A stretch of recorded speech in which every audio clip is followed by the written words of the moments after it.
Assalamualaikum warahmatullahi wabarakatuh. Alhamdulillahirabbil alamin wal aqibatu lil muttaqin wa la udwana illa 'alal zalimin. Eh, Adik-adik sekalian, alhamdulillah puji syukur kita panjatkan kehadirat Allah Subhanahu wa taala karena pada siang hari yang berbahagia ini kembali kita berkumpul eh, atau bertatap muka meskipun dalam kondisi yang ya masih daring virtual ya. Eh, Pada kesempatan yang berbahagia ini kita melanjutkan mata kuliah kita ekonomi, zakat dan wakaf. Ya, kita sudah masuk pada pembahasan wakaf. Nah, sekarang ini kita akan membahas tentang pendayagunaan wakaf menurut ketentuan peraturan perundang-undangan. Ya, jadi wakaf ini adalah merupakan suatu instrumen keuangan di dalam Islam yang memiliki tujuan yang sangat luar biasa. Ya, tentu saja adalah bagaimana memperbaiki kesejahteraan umum, bagaimana menciptakan kemakmuran, bagaimana menyejahterakan. Ya, nah inilah tujuan daripada wakaf. Nah, wakaf ini sebenarnya agak lebih fleksibel, lebih umum dibandingkan dengan zakat. Ya, peruntukannya juga seperti itu. Ya, peruntukan daripada wakaf itu berbeda dengan peruntukan untuk mustahik yang wajib diberikan kepada zakat yang 8 golongan itu. Nah, pendayagunaan wakaf menurut ketentuan peraturan perundang-undangan. Nah, wakaf berfungsi mewujudkan potensi dan manfaat ekonomis. Ya, jadi jelas sekali ya bahwa memang wakaf ini ada nilai ekonomi di dalam harta benda wakaf itu. Nah, tujuannya adalah untuk kepentingan ibadah dan untuk memajukan kesejahteraan umum. Jadi sekali lagi bahwa sama dengan zakat. Jadi ada dua dalam wakaf ini, dua dimensi. Yang pertama adalah dimensi ibadah vertikal kepada Allah Subhanahu wa taala, kemudian ada dimensi sosial adalah untuk memajukan kesejahteraan umum. Nah, wakaf untuk bertujuan untuk memanfaatkan harta benda wakaf sesuai dengan fungsinya. Ya, jadi memang kan berwakaf itu kan sudah ada bahwa ada namanya ikrar wakaf, kemudian peruntukannya untuk apa. Nah, ini sehingga jelas sekali kepada nazir atau pengelola bagaimana wakaf ini. Nah, peraturan Badan Wakaf Indonesia nomor 4 tahun 2010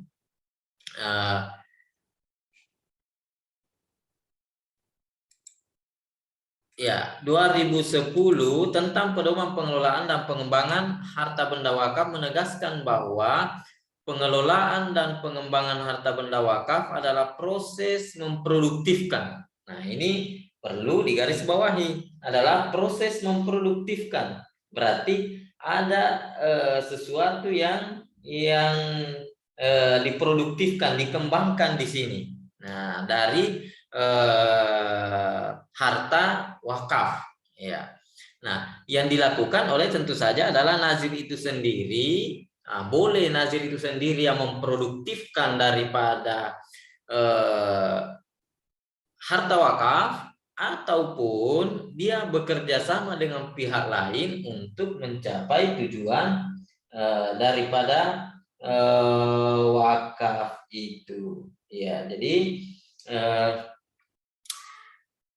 bisa dia menggandeng pihak lain untuk bagaimana memproduktifkan harta benda wakaf ini. Kalau dia merasa tidak mampu atau dia merasa bahwa orang lain itu punya kelebihan, kemampuan untuk mengelola itu, maka nazir itu sebaiknya memang bekerja sama dengan pihak lain ya untuk memproduktifkan itu. Ya, kenapa? Karena memang namanya wakaf itu harus dijaga nilainya. Jadi tidak boleh habis ini harta wakaf ini akibat dari kesalahan nazir. Ya, nah, berbeda mungkin kalau seperti tanah dan lain-lain sebagainya yang tidak habis. Tetapi kalau misalnya wakaf uang itu kan bisa saja nilainya akan berkurang, bahkan nanti akan habis nanti.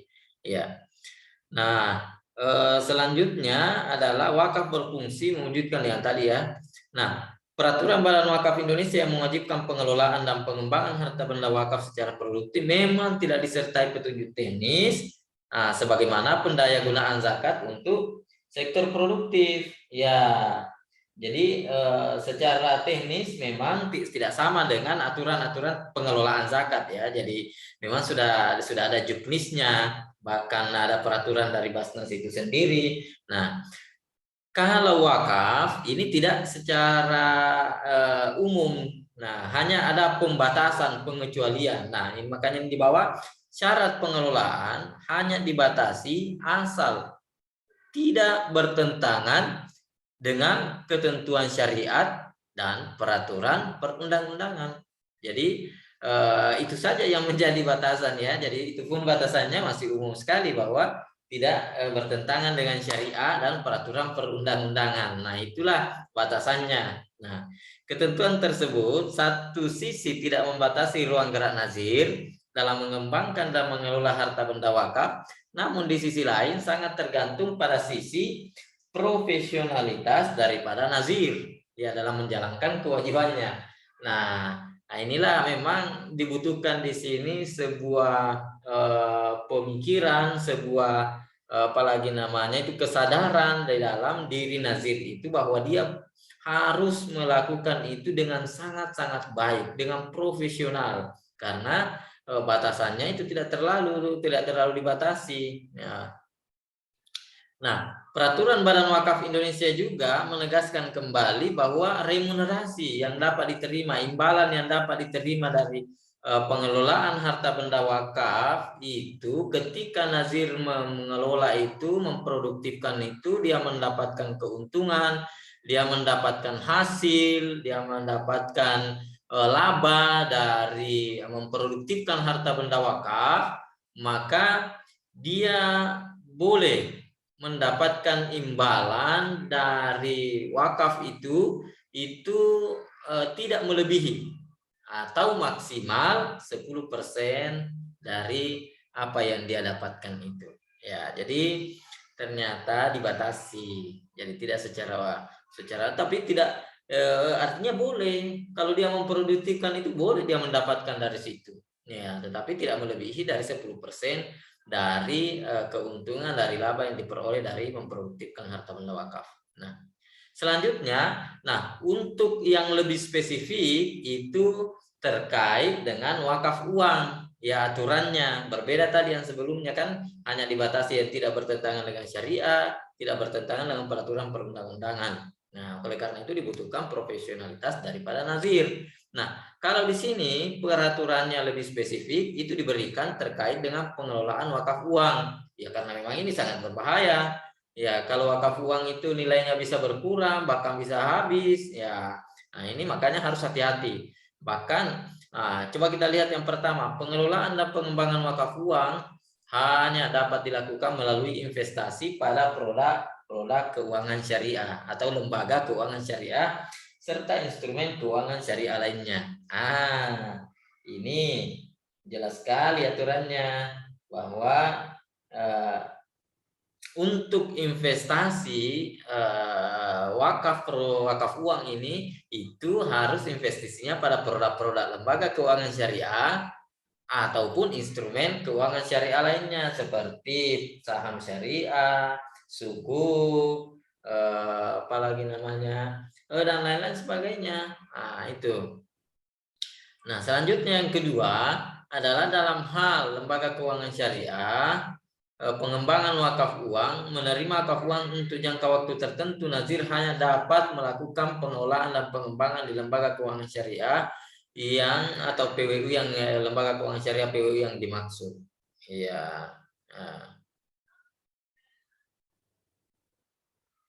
Kemudian selanjutnya, ya pengelolaan dan pengembangan wakaf uang pada bank syariah yang telah dijamin oleh lembaga penjamin simpanan. Ya, jadi tidak sembarang juga. Jadi memang lembaga keuangan syariah yang bisa kita tempati sebagai tempat investasi terhadap wakaf uang itu apakah sudah dijamin oleh LPS, lembaga penjamin simpanan, atau belum? Kalau belum maka tidak boleh, dan itu memang berbahaya sekali. Jadi ini sebenarnya adalah manajemen risiko, ya, bagaimana menghindari, bagaimana memitigasi risiko-risiko yang akan terjadi kemudian hari.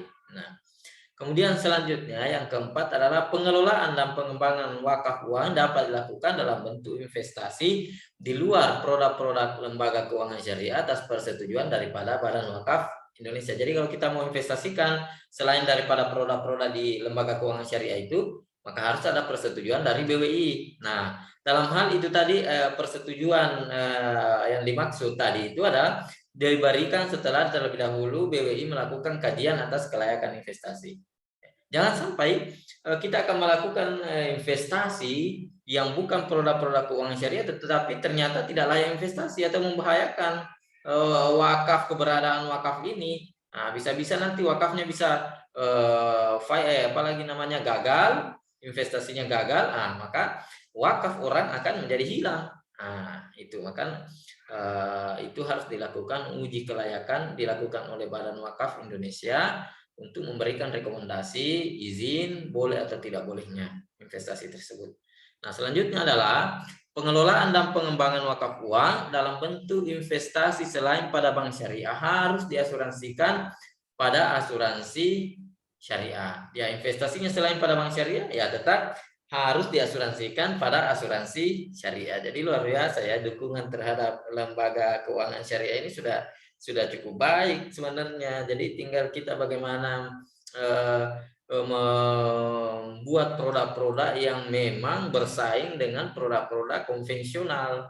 Ya, bahkan kalau bisa kita bisa menyaingi produk-produk yang ada di produk-produk konvensional. Ya, jadi sangat luar biasa ya. Nah, kemudian yang ketujuh adalah sebaran investasi harta dalam bentuk wakaf uang. Ya, portofolio wakaf uang itu dapat dilakukan dengan ketentuan 60% investasi dalam instrumen lembaga keuangan syariah dan 40% di luar lembaga keuangan syariah. Jadi tetap ya, jadi ada 60% itu produk lembaga keuangan syariah.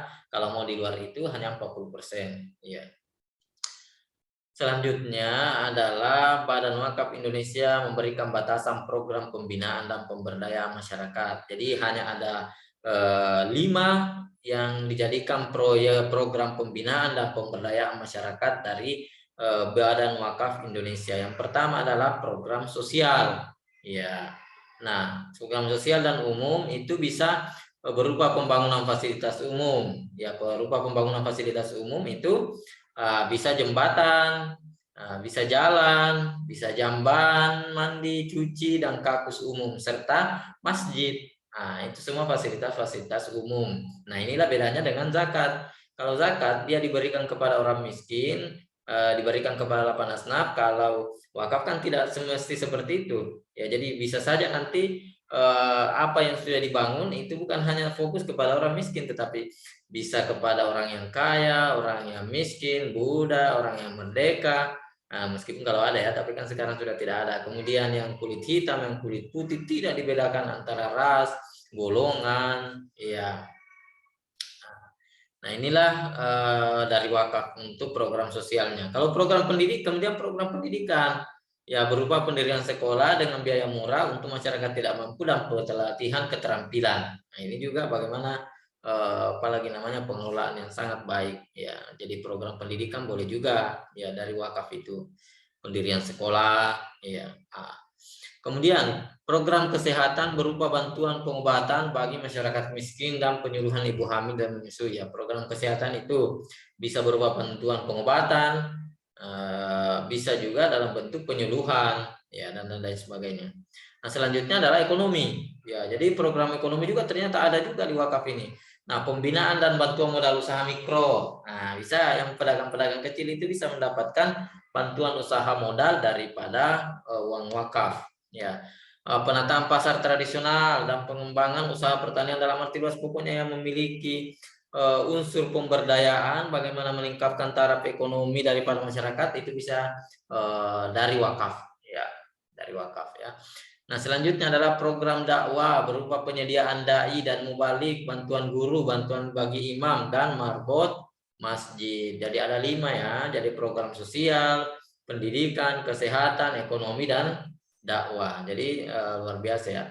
Nah, nazir bertanggung jawab untuk menyalurkan manfaat harta benda wakaf yang sesuai syariat dan tepat bagi program-program di atas ya. Harapannya penyaluran manfaat hasil pengolahan harta benda wakaf dapat berdampak pada pengurangan kemiskinan, membuka lapangan pekerjaan dengan menjadikan sebagai program yang sustainable, berkesinambungan, berkelanjutan, serta mendorong intinya adalah kemandirian masyarakat. Ya, bagaimana masyarakat mandiri, ekonomi, ya.